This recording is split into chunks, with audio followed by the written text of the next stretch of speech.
So I'm having one of these days where I'm just absolutely sick of everything. So what should we do? Let's start a new spinning project. I don't need to start a new spinning project. I have a lot on the go, but what the hey, let's do it.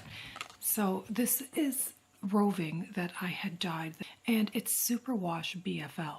I've never actually spun Superwash BFL before. It was one of those things where I was ordering a bunch of other fiber products. Like, that's interesting.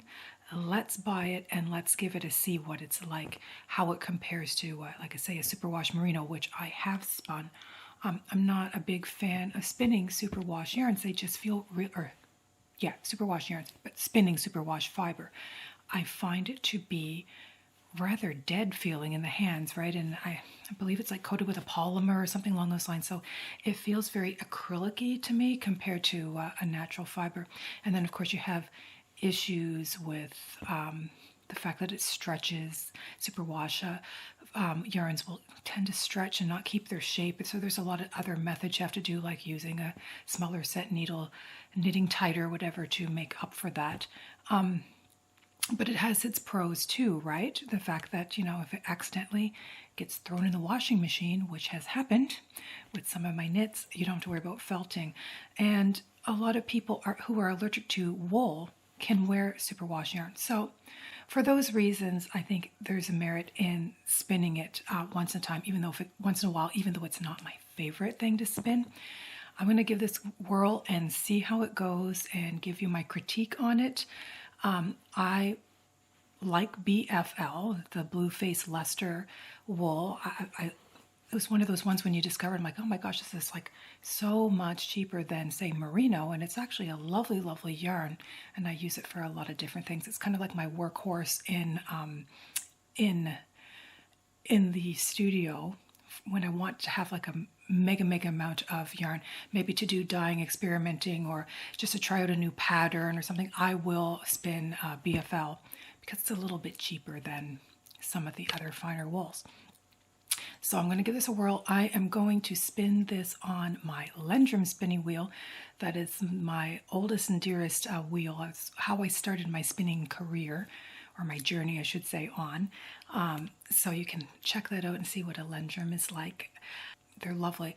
I'll tell you, I only bought a Lendrum spinning wheel in the beginning simply for the fact that he was Canadian and it was easy for me to get.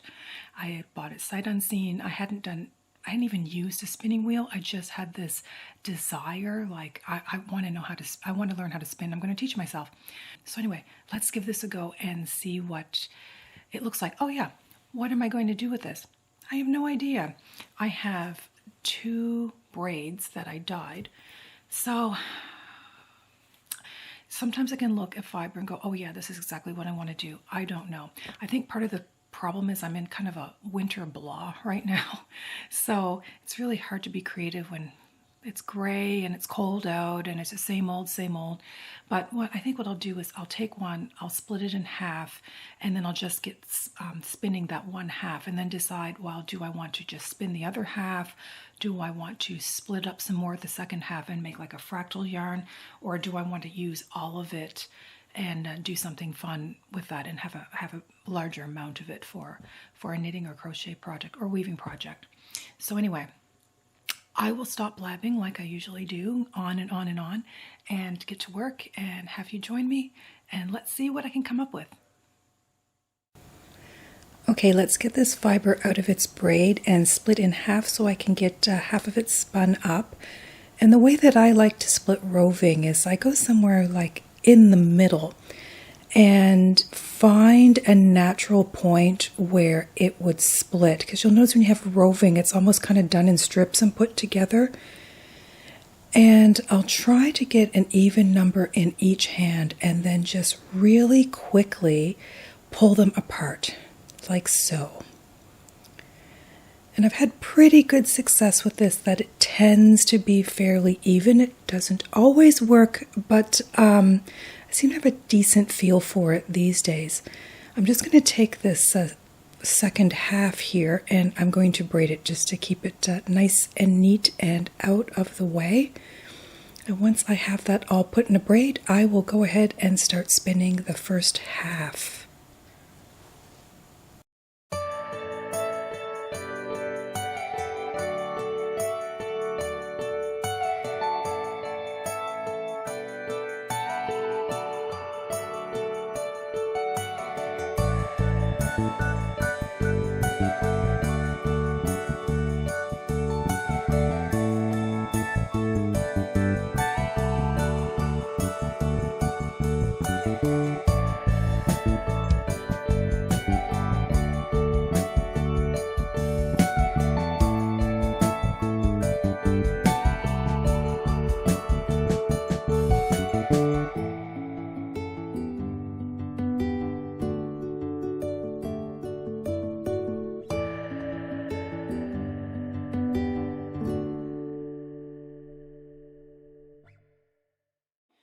Okay, first impressions of spinning this Superwash BFL. It certainly has the same feel to me as BFL. It's that more coarser, airy, lofty feeling that you get with a blue Faced Leicester versus Merino that's very soft and dense and fine. It doesn't feel as dead to me as a Superwash Merino, so that's kind of interesting. I wonder if it just doesn't need as much processing. I mean, I have no idea. I'm only giving my opinion on it, but I'm intrigued. I don't hate it. I'm just gonna have to do a bit more of it and decide what I really think of it. But so far, I can definitely see myself watching TV and spinning this away, and the colors aren't too bad. So, I'm intrigued. Let's keep going.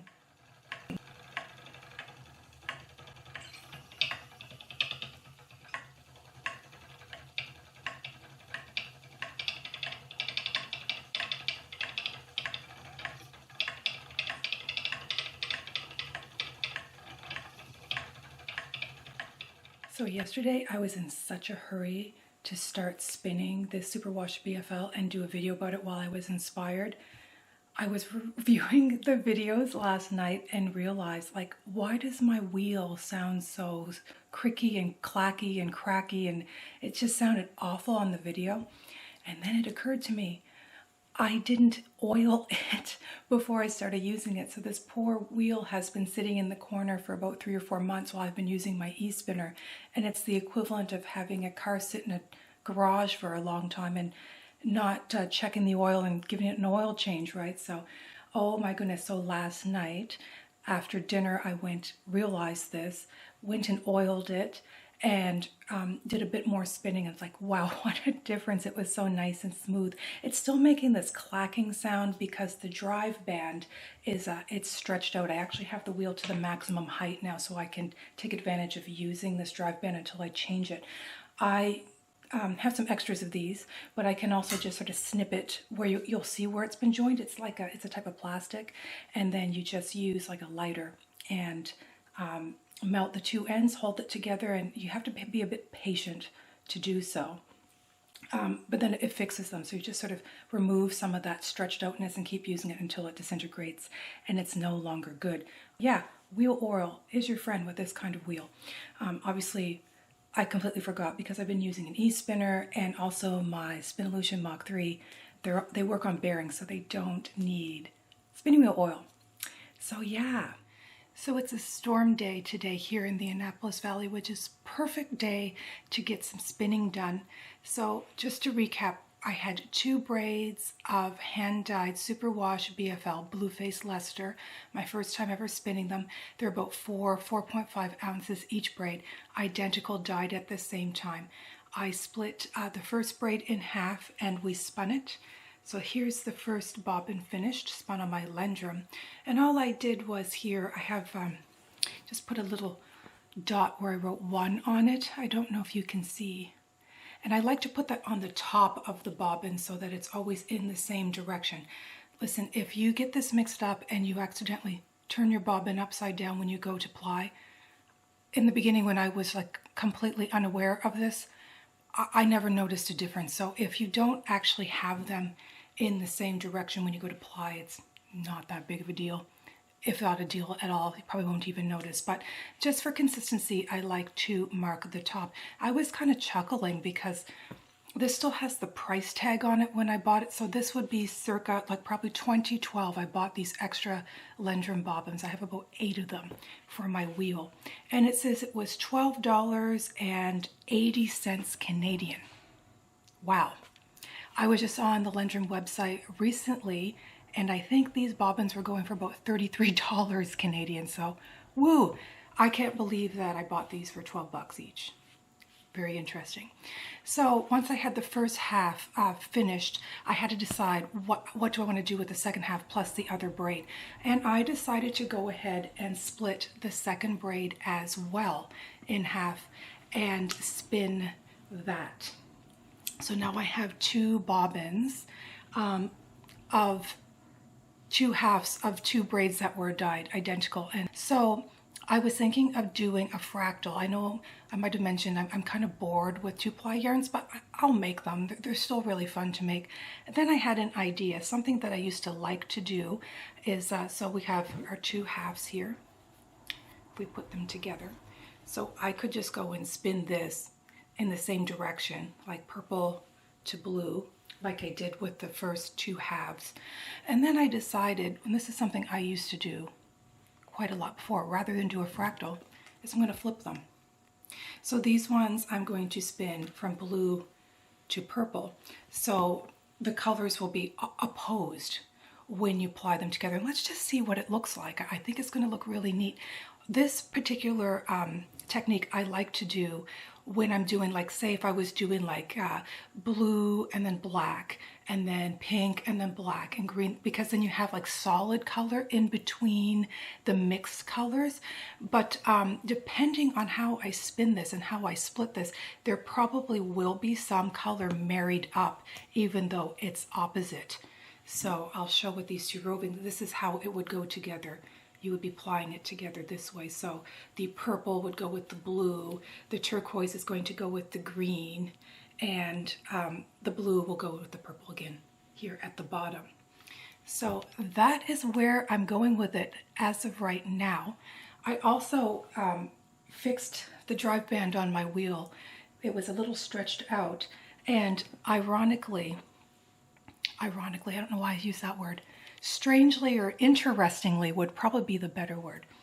This is how much drive band I ended up cutting to make it fit my wheel again. So that's how much it's stretched out over the years from use.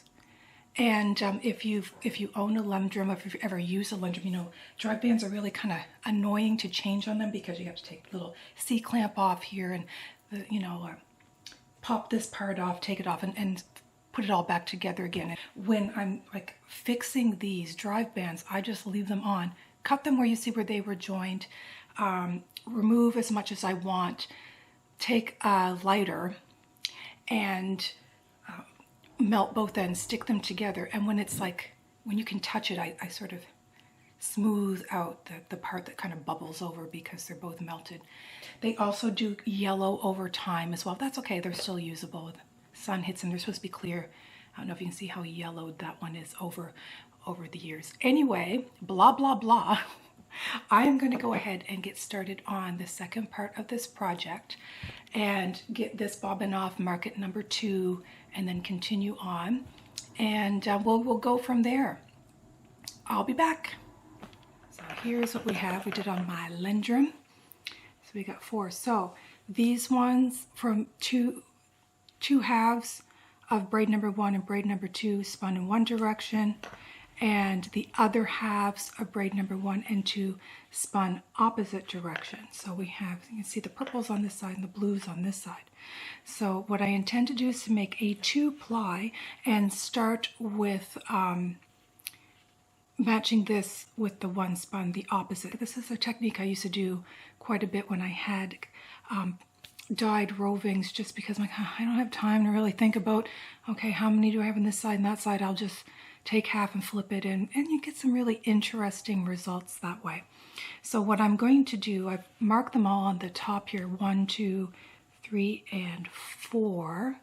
I'm still laughing at my $12.80 Lendrum bobbin. I think, like I said, they're like $33 now. Holy cow, people. So what I think I will do is I'm going to start with number 1 and number 4, and then pair number 2 and number 3 up, just to sort of mix it up a bit. And I didn't weigh these like I normally do. I just want to get right into it. It does seem like the second half seem like there's a lot more than the first halves from where I split the roving. So I might have to do at the end a little bit of marrying up to get it all used up, or maybe I won't use it all up and I'll keep it for something else. Who knows? All part of the journey. I like to not have everything decided when I start most things, especially when it comes to creative projects. So we're just going to go ahead and see what we come up with. I think I am going to ply these on my East spinner. Just goes a little faster, and I think the size bobbin will be perfect for this much singles. So stick with me and we'll get to plying and see what we get.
Okay, ready for round 2, or skein 2, I should say. So let's compare this round that we're going to be doing. Looks like there's more fiber on this bobbin than this bobbin, and it could just be, looks could be deceiving. I'm not going to weigh it to see.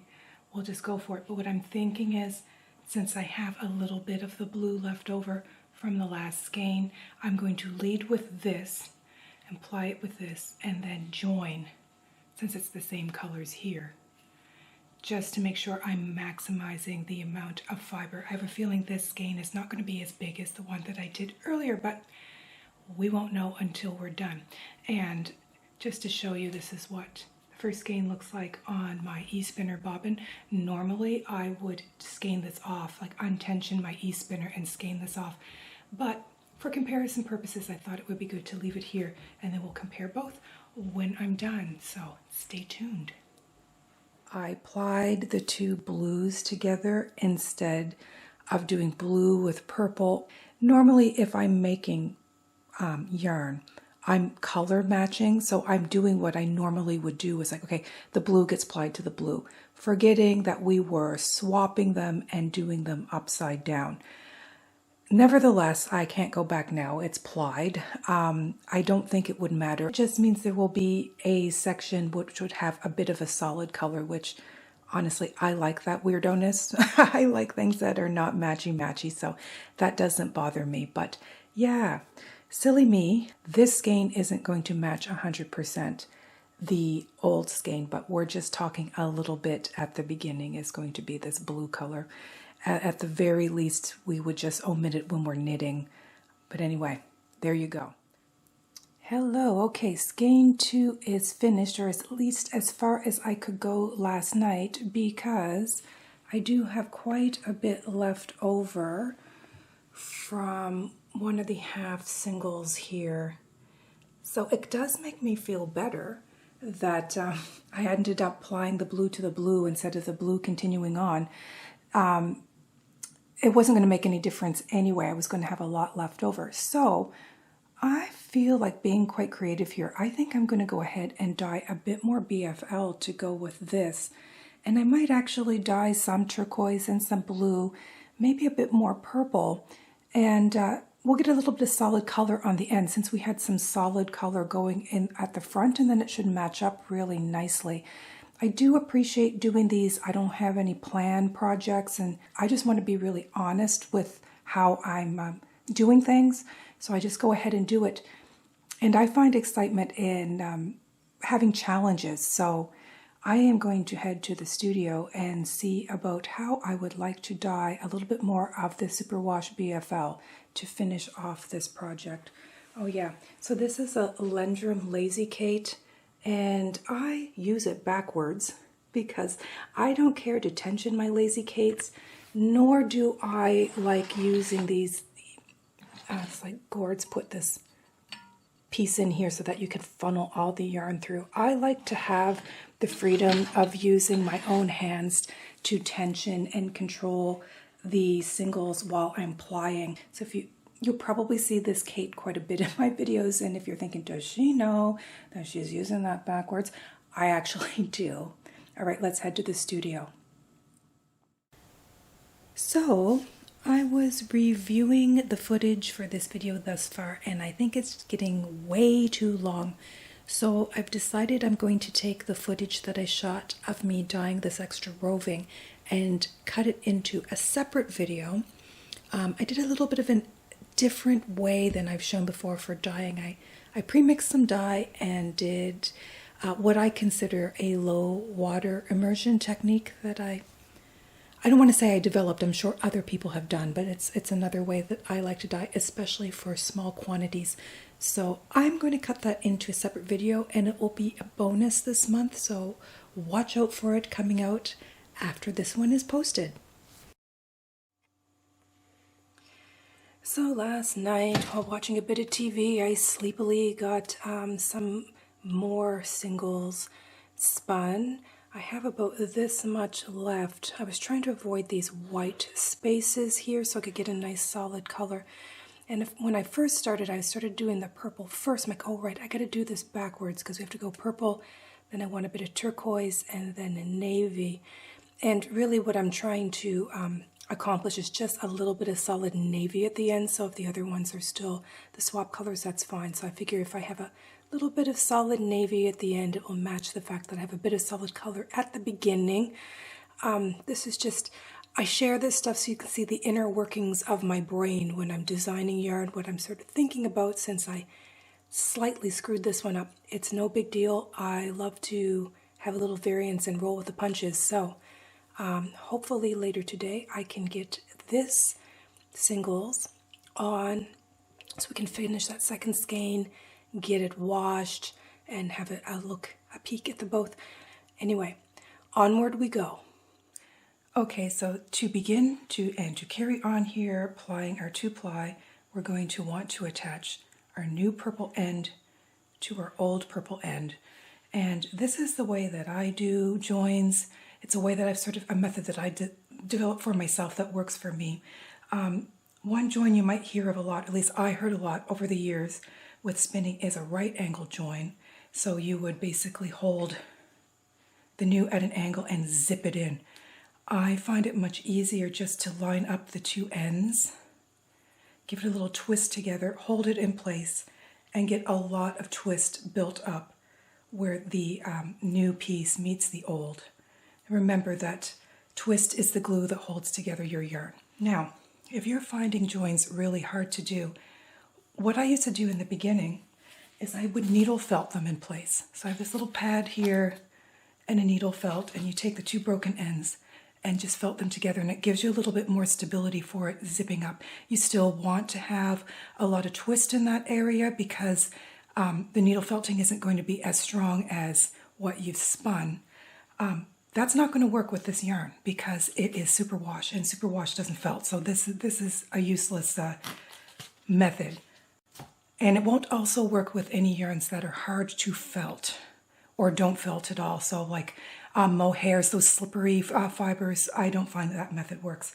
So the best thing to do is to get practice on gathering twist where you want a join. And if you have extra twist in this area, that's completely fine. In the end, when you go and set your yarn, you're not going to notice a difference, but there's extra twist in this area. So again, you also might want to add a little bit more twist where it's kind of come apart at the end. So we're going to turn it on, make sure we're still plying S, because we spun the singles Z or Z. Let's turn up a bit. So again, holding it together and zip. And then we're just going to continue on plying.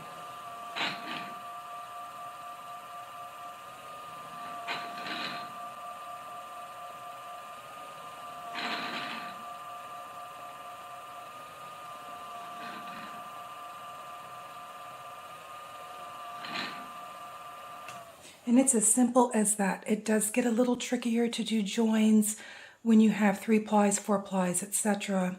I am horrible at doing joins with chain plying. It's another skill that I really need to work on personally. But for a standard 2-ply, it is pretty simple. You just have to figure out how to do it in a way that makes sense for you. I'm going to continue on and I'll let you know when I'm done.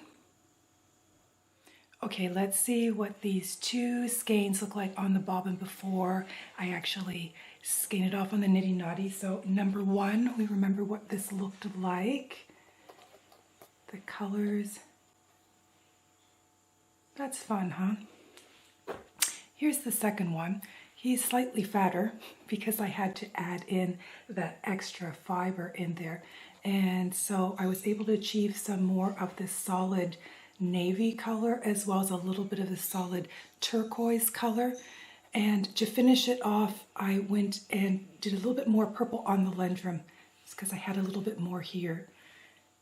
Also have left, but I decided I was done. I thought that was big enough. So what I'll do is I'll wind this off into a smaller storage bobbin and keep it for another project. Just label it that it's Superwash BFL. When I have another project with Superwash BFL, I'll just incorporate that little bit in. And that's all the fiber I have left for the second dye that I had done to finish off that second skein.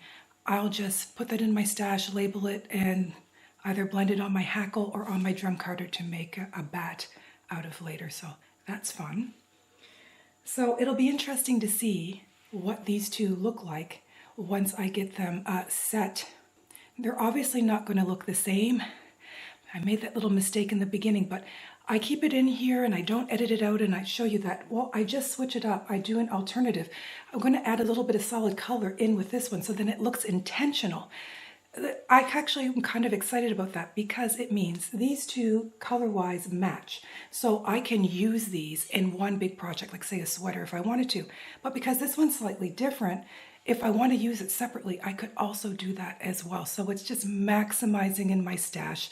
I always say it's important with this craft or any craft that you roll with the punches and make lemons into lemonade, as they say, right? If you make a mistake, it's not really a mistake. You just need to be able to think on your feet, be creative, and think of a way around it. Okay, so it's actually time for me to make dinner for my family, so I am not going to be scanning these off right now. That's just the reality of life, right? There's just not time to do everything. It's a busy day. I'm in, you know, like sport clothes, hair's just up. I look a mess, whatever. I'm going to sneak in this whatever time I can to do my creative projects. All right, so that's it for today. The next time you see me, we'll have these into skeins on the nitty nutty, or off of the nitty nutty because I can't get them both on at the same time. And we'll give them a soak and we'll go from there. Thanks for sticking by me so far. Okay, here's a preview of the yarn now that it's in 2 skeins and ready to be set. Just ignore all this other yarn I have hanging up here. Always have a ton of projects on the go. And yeah, they look really good. They match very well, even though there's inconsistencies with the color as it lined up in the spinning.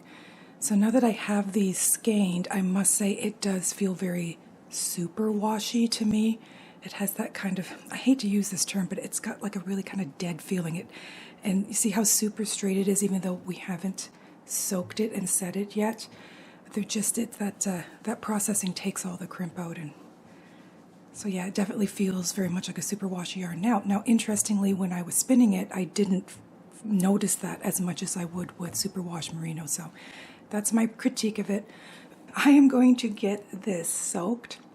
I'm going to skip the filming of that because this video has gotten out of control long again. Too many twists and turns and changes with dyeing at the last minute, etc., etc. So I'm going to give this a little soak in the sink, get it hung up to dry indoors because it's winter time, and I will be back to show you the finished product. Here's skein number 1. And here is skein number 2.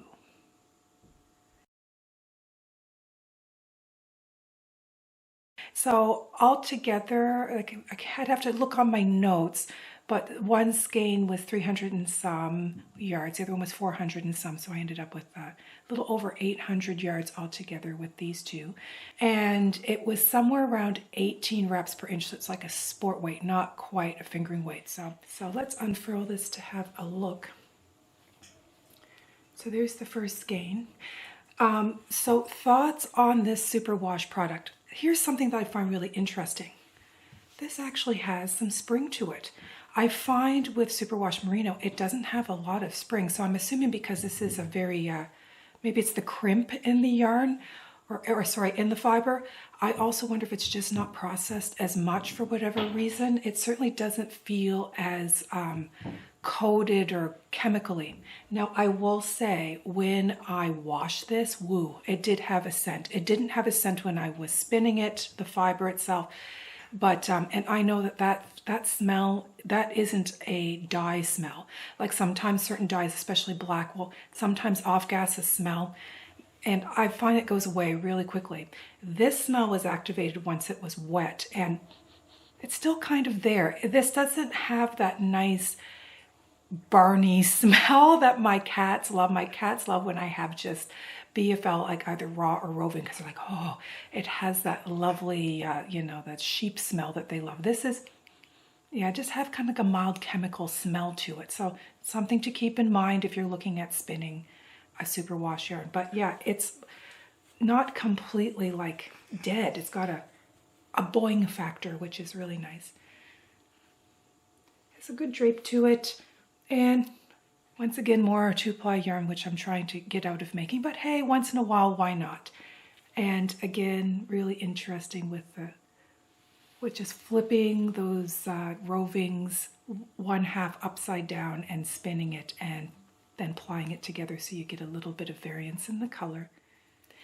So that is the making of these 2 skeins of Superwash BFL. Have you ever spun Superwash BFL? What did you think of it? Or will you try it now that you've seen my example here? I hope this video was helpful. I do have a second video coming where I cut out the dyeing of that extra section for the second skein because I think that there is some merit. Hello, Osuna. There is some merit in showing that for those who want to learn to dye. So, plus I didn't want this video to get like really long, and I think it's already getting there. I really appreciate every single one of you who supports me on this, and I'm hoping these videos are helpful. Thanks for watching, and we'll see you next time.